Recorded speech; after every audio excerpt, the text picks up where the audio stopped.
They see me, they look at me, they watch me, they observe me. Do you know the difference between see, look at, watch and observe? If you see something, it means you notice something with your eyes using your sight or vision. Oh, I see a book, 1984. This story is about Big Brother, the government, who see everything. They notice everything, and there's no place to hide.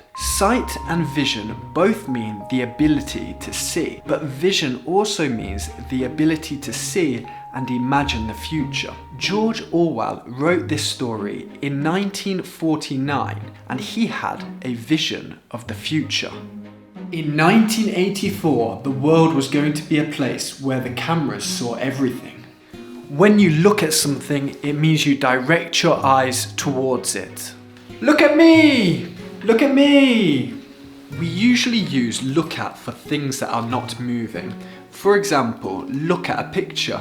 Or look at this bowl of fruit. To look at doing something means to think about a situation carefully, especially when making a decision. I'm looking at moving house, maybe to one with less cameras.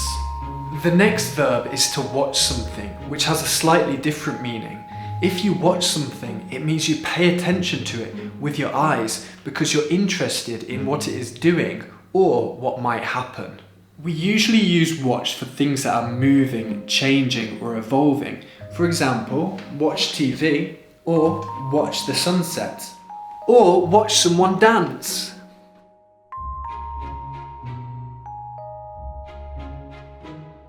To observe has a similar meaning. It means to watch something especially carefully, to pay attention to something in great detail. It's usually used in professional language. Scientists observe cells through a microscope.